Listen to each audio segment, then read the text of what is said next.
Hope to compete in the Sydney Olympics and make it professionally in the sport. From Dublin, the route takes the riders to Newport on the west coast of Ireland, then south to the Ring of Kerry before returning to Dublin City for a criterium around the streets of Dublin. As usual, O'Connell Street, Dublin is the setting for the ceremonial start of the race. Now, the field includes top-class international riders from Germany, Netherlands, Estonia, Sweden, the USA, Belgium, Wales, Scotland and Britain.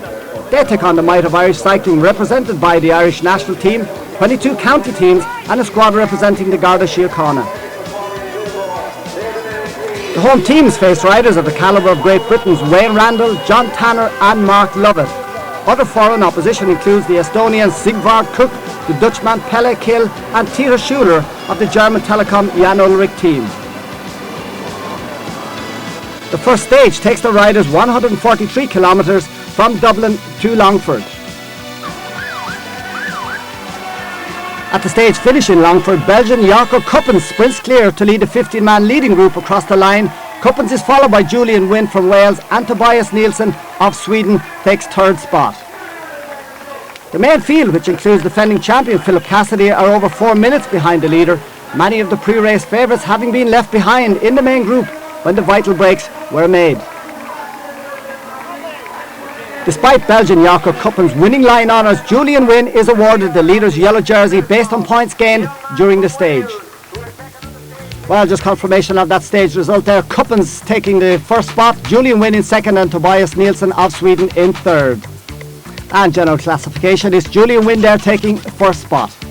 Well, obviously it's great to get the yellow jersey. I mean, I want to try and win a stage, but you know, the Belgian just slipped away at the end, which is a bit unfortunate, but that's just bike racing.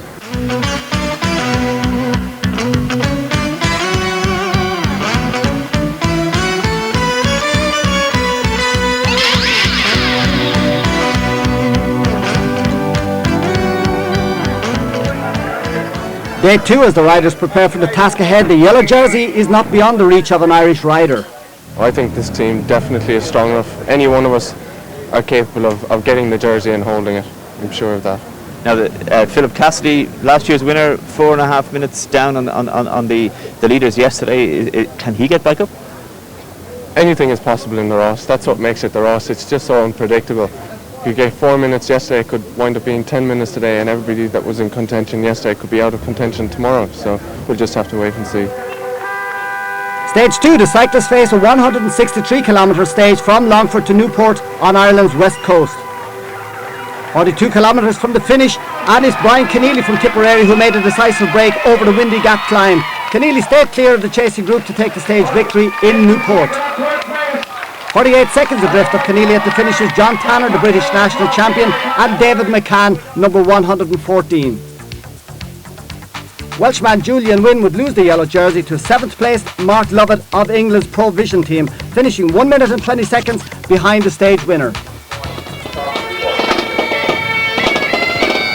Day 3 of the FBD Milk Cross, the 169 remaining riders depart from Newport on the 121 kilometres to Uachtarard in County Galway. The relatively short course takes the cyclists through Westport and Linan before finishing on the main street in Uachtarard.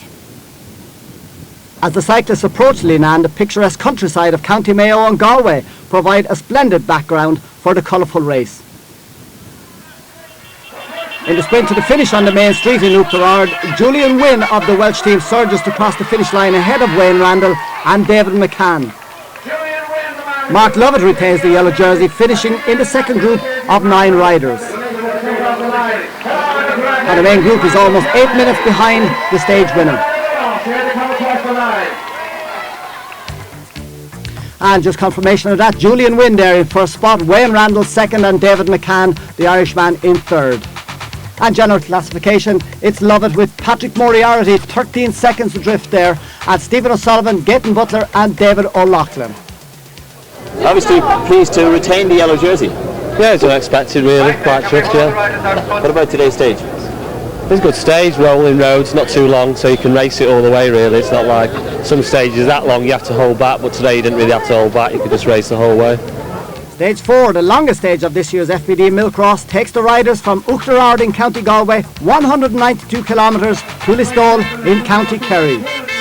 In the streets of Listowel, Sweden's Kristoffer Ingeby jumped clear of the leading group to win the stage.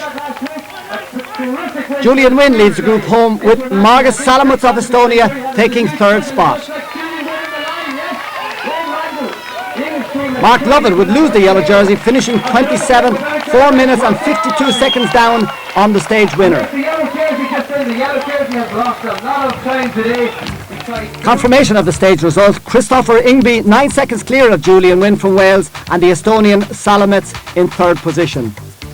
A new leader of the FBD Milkrás, David O'Loughlin, finishing in the leading group, moves from 5th to the top of the list in the general classification with another Irishman, Eugene Moriarty, in 3rd.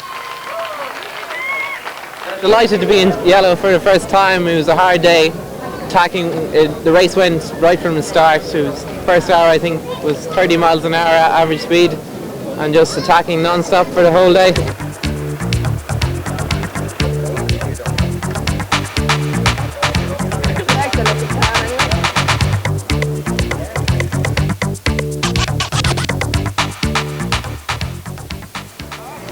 Holder of the yellow jersey, David O'Loughlin, prepares himself to defend his 1 minute and 47 second advantage.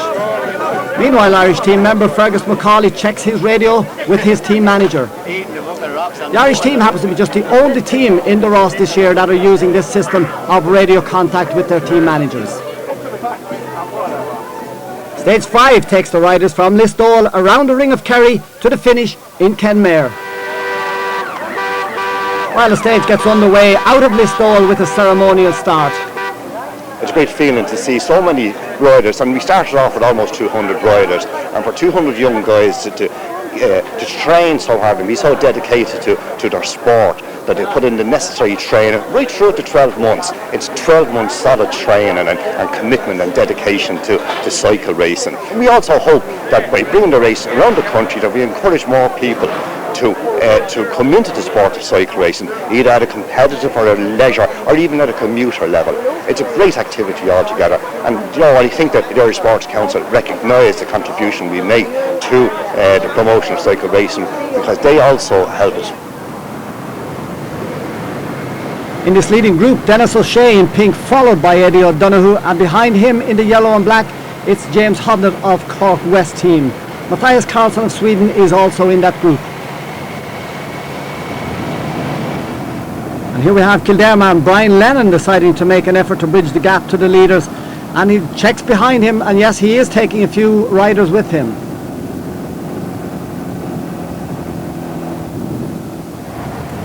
The leaders again, Eddie O'Donoghue passing through there, and that's Dennis O'Shea in the pink. And there goes the Swede, Karlsson.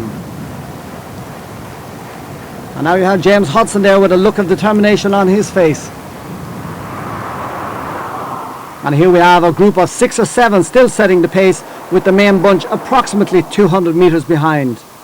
In that bunch is the yellow jersey of David O'Loughlin. 23.5 kilometres gone as the race goes through Tralee. This here is the back of the field, and as you can see, large crowds out to enjoy the colourful spectacle.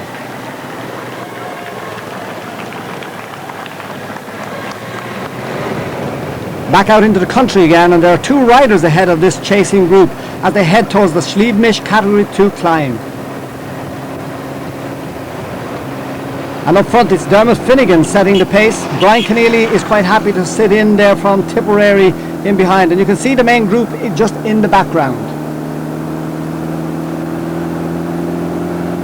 Both of these riders were overhauled before the summit. Now already through and over the top was the Belgian Lugels. And here now is Julian Wynne of Wales, followed by Samuel Faroon of Germany. And the main group following over the top. Philip Cassidy leads the peloton through Castlemaine. Cassidy there in the green jersey, twice winner of the Ras in 1983 and 1999, one of the most respected cyclists in Ireland. A great competitor and a great stalwart of Irish cycling. 25 seconds ahead of the pack, the 3 leaders climb into the town of Killorglin, led by Brian Keneally of Tipperary, followed by David McCann from Derry and Philip Cassidy of the Ireland team sitting in there in third spot. Philip Cassidy at 38 years old, well, one has to wonder how long more he can punish himself. He's been at this game for a long time, a real pro in an amateur game. Feeling good at this moment is John Wall of Tipperary as he tries to bridge the gap to the leaders up front.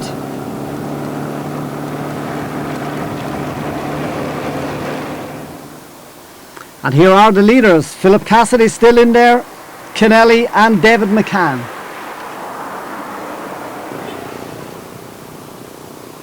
David Rand of the Surrey Racing team moves up to join a chasing group.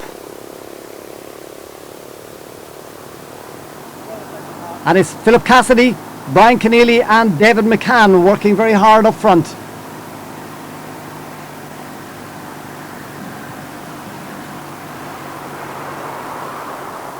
Cassidy and McCann now out on their own as Keneally has punctured as the two riders head around the beautiful ring of Kerry.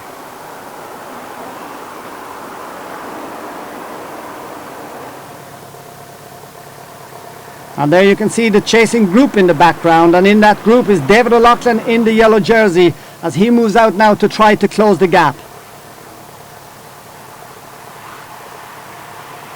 And as you can see there, a big cavalcade of cars and backup team.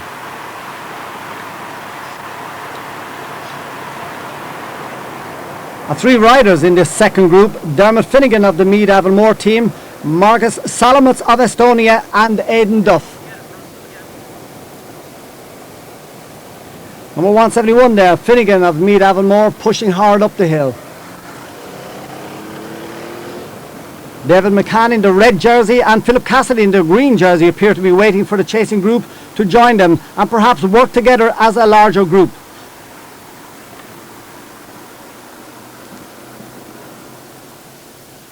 There you see the main bunch making their way through the Kerry countryside. 1 minute and 42 seconds now, a group of 5 riders. And leading them there, Dermot Finnegan, McCann, Cassidy, Salomets and Aidan Duff of the Dan Morrissey team. Aidan Duff there of the Dan Morrissey team giving the Belgian a little tap on the back and asking him to perhaps get out in front and do a little bit of work. Here we have the leaders coming around the corner now, and very soon we're going to get an indication of what the gap is down to now, because the main bunch should soon be coming around that corner. Yes, and indeed, there they are, and it looks as though it's down to about 16 seconds, so they are closing. That's Gaetham Butler there of England, who won a stage actually 10 years ago in the Ross. His dad and indeed his granddad are former Olympic cyclists. Going through also there was Philip Cassidy. Steve Howells of the England Southend team there, treating himself to a banana, as it's important, of course, to keep fuel in the tank for the miles ahead. The gap is 1 minute 42 seconds. 1 minute 42 to the main bunch. 1 minute 42. 1 minute 42 seconds. And there you see the Commissar President, Maurice Murphy, keeping a very close eye on proceedings. Number 19 is Ronnie Jan of Germany from the Team Telekom Jan Ulrich. The lead group still setting a good pace as they head for Waterville.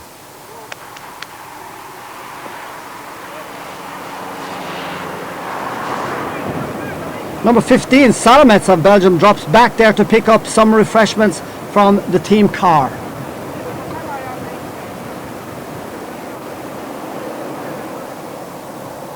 Dermot Finnegan from Carrickmacross in County Monaghan now making a break from the main group. Finnegan, who is doing most of his cycling in Belgium where he is now based, so he should know what it's all about to be up front and pushing it out. Pumping away there and working extremely hard.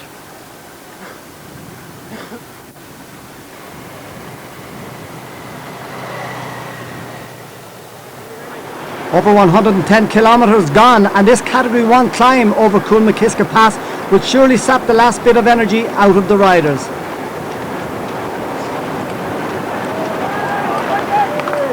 Yes, but there's lots of support from the spectators who are right close to the summit. And over the top, it's Finnegan first, followed by McCann, and in third spot, Patrick Moriarty. Along the Kerry coast, the chasing group are in hot pursuit of Dermot Finnegan of the Meath Avonmore team.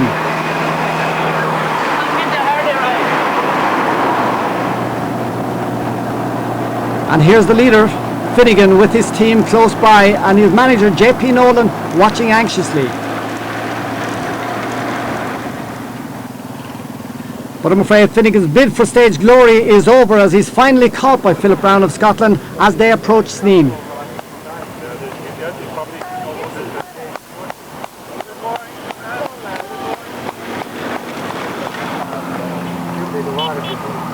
And here we see the chasing group of about 22 riders who are working very hard to get back on terms with those up ahead.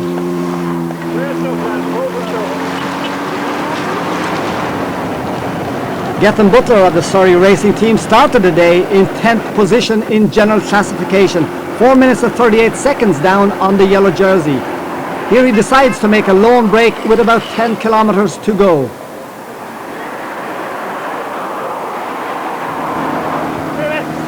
David McCann and Hamish Haynes trying desperately to close down Butler.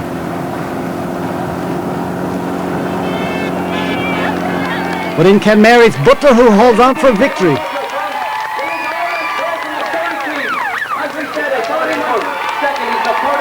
David McCann coming in there for second place. And indeed, it's England's Mark Lovett coming in to take that third position. And yes, indeed, a very happy David O'Loughlin there getting the yellow jersey. And just confirmation of that result there, Butler in first spot, David McCann second, and Mark Lovett of England in third. And a general classification result after stage 5, David O'Loughlin, Christoph Ingeboy, Eugene Moriarty, Aidan Duff and Julian Wynne. Day 6 of the FBD Milkros, the 148 remaining riders depart from Kenmare on the 144 kilometres to Mitchelstown. The route takes the riders through Macroom and Mill Street and on to the finish in Mitchelstown itself. On the main street in Mitchelstown, David McCann sprints clear of the pack to take line honours 6 seconds ahead of Tommy Evans, with Gethin Butler taking that third spot. David O'Loughlin in the yellow jersey finishes 23rd, 4 minutes and 34 behind the stage winner, dropping O'Loughlin to 5th in the overall classification. A strong finish by Julian Wynne sees him regain the yellow jersey he first held during stage 1. A slimmed down field of 137 riders roll out of Mitchelstown on stage 7 of the race. Ahead is 150 kilometres to the finish in Enniscorthy. Following some tough racing, it was England's John Tanner who went on to win the stage. Julian Wynne finished in the leading group and retained the yellow jersey. And just confirmation of that is Tanner, Clark and Brown taking the top 3 places. And the general classification is Wynne, Randall, Lovett, Moriarty and David O'Loughlin. As the riders depart Enniscorthy, they face 3 Category 1 climbs and a Category 2 climb in the mountains of County Wicklow. The route takes the cyclists through Arklow, Glendalough, Baltinglass and on to the finish in Tullow. Right from the start, the attacks are made, and Stephen O'Sullivan here making a break, one of the many stars of the future. Well, David O'Loughlin is certainly a champion of the future. David O'Loughlin took the yellow jersey, held it for 2 days and then lost it and came back the following day, and he made up over 2 minutes on the road against some of the best cyclists in the world, and he rode brilliantly to take the jersey back on the road. But unfortunately, before the end of the stage, they had regained the time. They had taken back the time from David. But there's no doubt about it, like Joe, David is a name to watch. The leaders on the main Wexford to Dublin Road, and it's Fergus Macaulay in the green of Ireland. Then it's James Hodnett and Scottish teammates Neil Cameron and Roddy Riddle. And there goes the polka dot jersey of the German rider Samuel Faroon.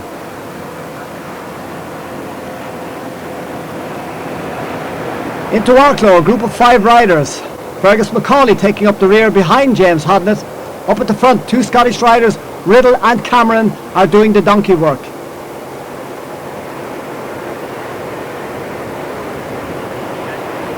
And the main bunch here are now about 50 seconds off the leaders.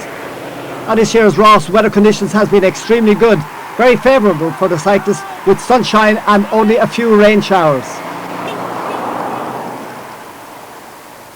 The first of the 4 climbs, Ockavana, a Category 1 climb.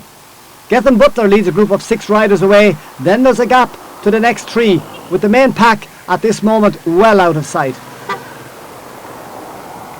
At the top of Ockavana, first to approach the line is David Pilo. He claims the 15 points, followed by Gethin Butler, with the German Samuel Faroon getting over in 3rd spot. Under him, Goff, another Category 1 climb, Julian Wynne in the yellow. David McCann in the green points jersey, he's also lying 9th overall in the general classification. Gethin Butler here makes a break into Lara. He's an excellent time trialist and obviously a very powerful and committed rider. Butler doesn't have the most economical style of riding, a lot of upper body movement, using a lot of valuable energy. But he gets the job done nonetheless.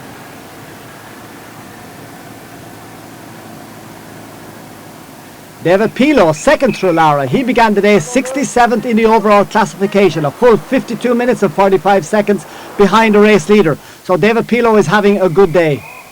This here is the yellow jersey group. They have passed through Hollywood and are turning out onto the main Baltinglass Road. Julian Wynne there in the yellow with just 40 kilometres to go. The leader on the road, Gethin Butler, he is joined by David McCann in the green jersey of Ireland and Stephen O'Sullivan from the Derry Clark Contracts team. The race is now on and you can see the 3 of these will work hard together to stay ahead of the chasing group, which you can see in the background, just approximately 30 seconds back on the road. Inside the last kilometre, it's David McCann in green. He makes his move, followed by Stephen O'Sullivan and Gethin Butler to cover the move. Butler looks to have settled for 3rd at this stage. A sharp turn across the bridge, then it's a short sprint up to the finish line, and it's Stephen O'Sullivan who catches David McCann and takes line honours.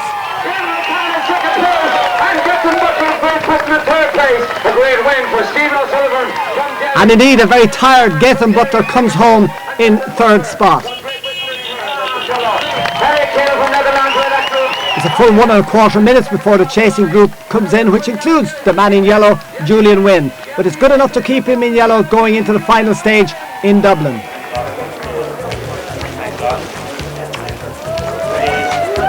and gentlemen, the leader of the FBD Ras. Yes, and there you have it, just to confirm. It's Stephen O'Sullivan taking that stage, followed by David McCann, with Gethin Butler taking the 3rd position.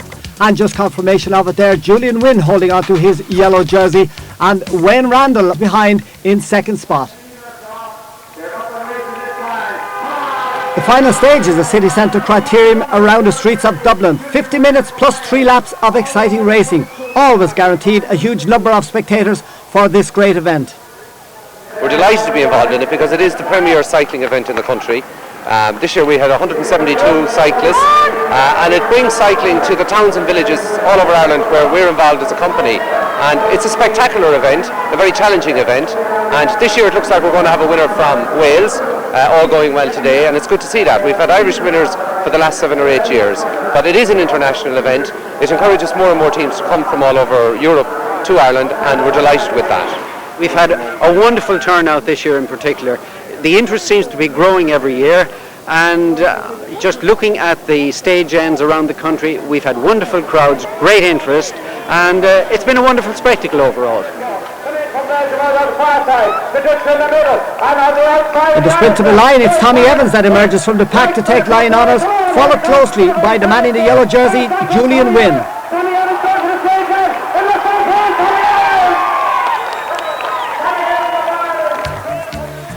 And confirmation of the result there, Tommy Evans takes the stage.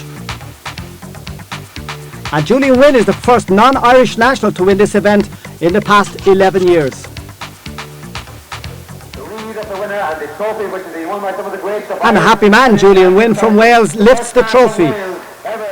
It's a very important race, and you know, it's my biggest win really. You know, so it's really important, and it's a pretty prestigious